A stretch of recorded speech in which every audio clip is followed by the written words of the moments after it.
Welcome to my channel ACC Fulpras. Friends, I am Ashok sir. Friends, यदि आप लोग इस चैनल पर नए हैं तो आपसे एक रिक्वेस्ट है कि चैनल को सब्सक्राइब अवश्य कर दें, जिससे आगे आने वाले वीडियो का नोटिफिकेशन आपको मिले। फ्रेंड्स, आज हम लोग 12वीं क्लास के 100 मार्क्स हिंदी के दिगंत भाग 2 के काव्य खंड का पहला चैप्टर करवक के कवि मलिक मोहम्मद जैसी के जीवन परिचय को संक्षिप्त में पढ़ेंगे। साथ ही इस करवक कविता पाठ का सारांश भी पढ़ेंगे। फ्रेंड्स, आज हम लोग काव्य खंड के प्रथम चैप्टर करवक, जिसके कवि मलिक मोहम्मद जैसी जी हैं, उनके परिचय को पढ़ते हैं। मलिक मोहम्मद जैसी प्रेम मार्गी शाखा के कवि हैं। ये प्रेम मार्गी शाखा के प्रतिनिधि कवि हैं और जैसी हिंदी साहित्य की काव्य धारा से जो जुड़े हैं वह भी है इसमें। तो वह है यहाँ पर प्रेम मार्गी है, क्योंकि ये अधिकतर रचनाएं प्रेम पर लिखी है। इनकी अधिकतर रचनाएं प्रेम से संदर्भित है और इसका मूल शाखा जो है वह ज्ञान मार्गी है। मलिक मोहम्मद जैसी जी मूल रूप से ज्ञान मार्गी शाखा के कवि है, परंतु इसका जो रचना थी वह प्रेम मार्गी थी, इसलिए ये प्रेम मार्गी शाखा के प्रतिनिधि कवि कहलाए। जैसी जी का जन्म रायबरेली जिले के जायस नामक ग्राम में हुआ। तो रायबरेली में अमेठी एक स्थान है जहाँ पर जायस नाम का गांव है, जिसमें इसका जन्म हुआ। इसका जन्म 1492 में हुआ था, यह अनुमानित है, क्योंकि कई जगह पर इसका जो यह ईस्वी है वह अलग अलग है, परंतु हमारे पाठ्य पुस्तक में 1492 दिया हुआ है और एग्ज़ाम में भी 1492 पर ही हमें टिक करना है, इसलिए याद रखना है 1492। जायस में रहने के कारण इसका नाम जायसी पड़ा। चेचक के प्रकोप ने जायसी जी को कुरूप बना दिया। चेचक के कारण इनका जो है रूप बिगड़ गया और ये कुरूप बन गए। जैसी का आधा शरीर टेढ़ा था। जैसी एक कान से बहरा तथा एक आंख से अंधा था। जैसी जी के पिता का नाम मलिक शेख ममरेज है, जिसका दूसरा नाम मलिक राजे अशरफ था। मतलब क्या कि मलिक शेख ममरेज को मलिक राजे अशरफ के नाम से भी जाने जाते हैं। सैयद अशरफ और शेख मोहिदी को अपना गुरु माना।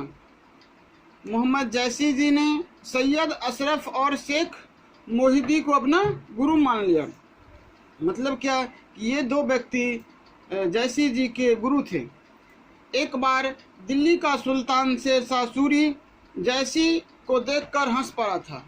एक बार दिल्ली का सुल्तान शेरशाह सूरी जैसी को देखकर हंस पड़ा था।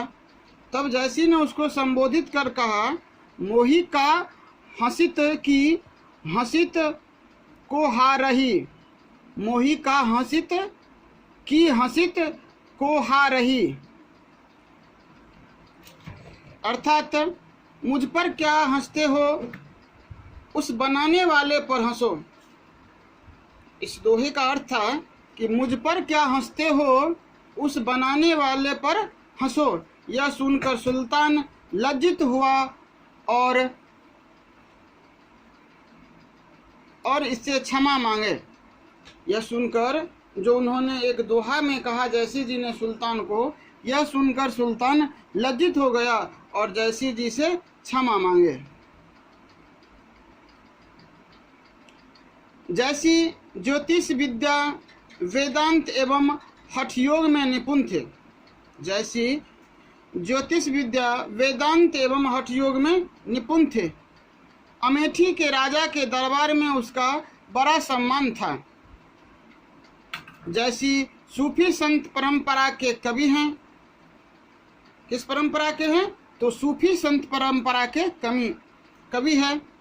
जैसी जी की मृत्यु 1548 में हुई, यह भी अनुमानित ही है, यह भी कंफर्म डेट नहीं है।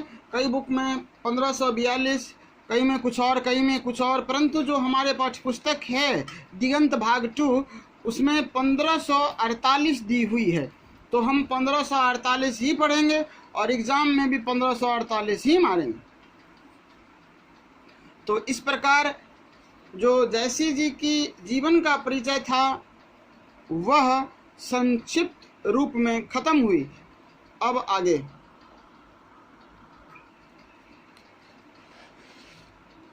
जयसिंह जी की कुछ रचनाएं इस प्रकार है। पद्मावत जिसको लिखा गया था 1540 में, इनकी भाषा अवधी थी। यह जयसिंह जी का एक महाकाव्य। वैसे तो सभी रचनाएं अवधी भाषा में ही लिखी गई थी, परंतु पद्मावत एक महाकाव्य बन गया, जिसके आधार पर पिछले सालों 1-2 साल पहले 17-18 में शायद इस पर एक फिल्म भी बनी है जिसका नाम पद्मावती है, वह इसी पर आधारित है।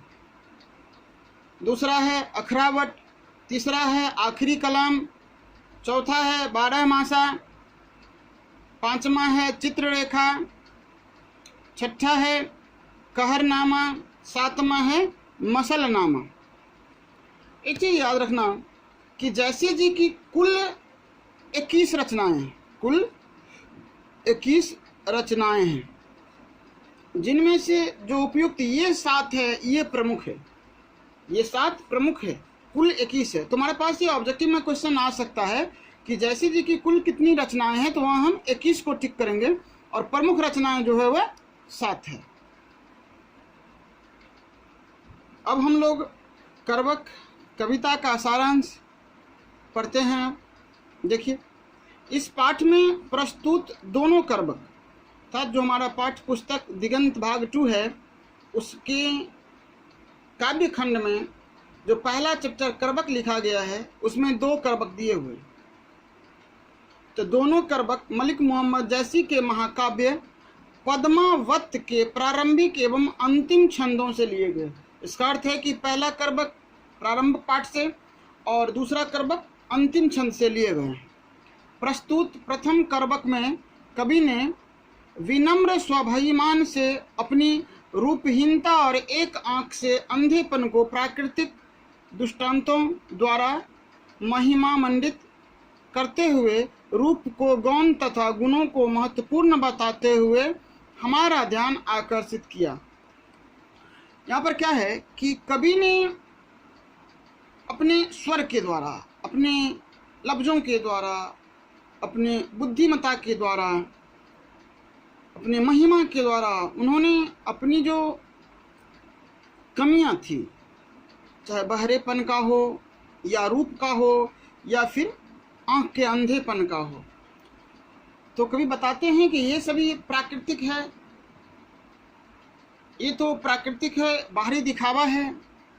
मनुष्य को ये नहीं देखना चाहिए, उनके गुणों को देखना चाहिए, उनके महिमा को देखना चाहिए। वही उन्होंने बताया है कि इन सभी प्राकृतिक जो चीज़ें हैं, प्राकृतिक कमियां हैं, इन सभी को गौण करते हुए कवि ने अपने गुणों पर हम लोगों का ध्यान आकर्षित करवाया है, मानव जाति का ध्यान आकर्षित करवाया है। कवि ने इस तथ्य को स्पष्ट किया है कि उसके इन्हीं गुणों के कारण ही पद्मावत जैसे मोहक काव्य की रचना संभव हो सकी। कवि कहते हैं कि अगर उसके शब्दों में, उसके मन में जो गुण हैं, उसमें जो आत्मशक्तियाँ हैं, उसके कारण ही जो पद्मावत नाम का एक महाकाव्य था जिसकी रचना संभव हो सकी। क्योंकि अगर वह प्राकृतिक कमियों के पीछे पड़ा रहता तो शायद ये काव्य रचना नहीं हो पाती। द्वितीय करवक उपसंहार खंड से उद्धृत है, जिसमें कवि द्वारा अपने काव्य और उसकी कथा सृष्टि का वर्णन है। कवि बताते हैं कि उन्होंने इसे गाढ़ी प्रीति के नयन जल में भिगोई हुई रक्त की लोई लगाकर जोड़ा है। इसी क्रम में वे आगे कहते हैं कि अब न वह राजा रत्नसेन है और न वह रूपवती रानी पद्मावती है, न वह बुद्धिमान सुआ है और न वह राघव चेतन या अल्लाउद्दीन है। इनमें से किसी के न होने पर भी उनके यश के रूप में कहानी शेष रह गई।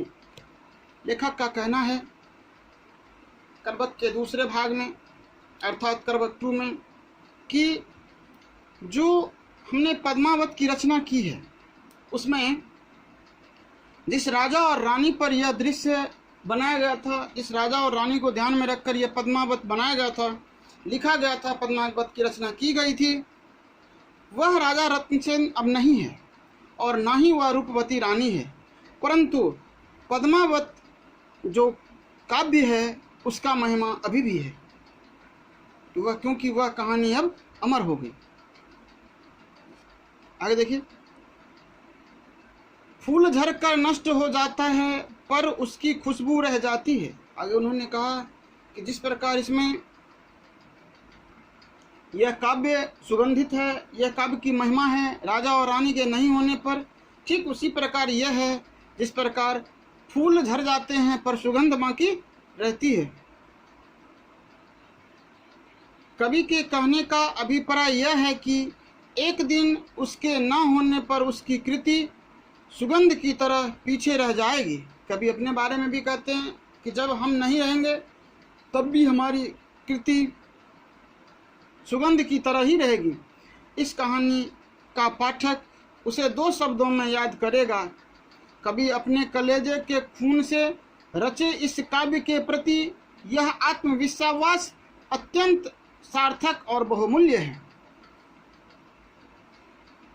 दोस्तों, इसी प्रकार आज यह करबक पाठ का जो कवि है मोहम्मद मलिक जैसी जी, उनके संक्षिप्त जीवन परिचय तथा सारांश का द एंड हुआ।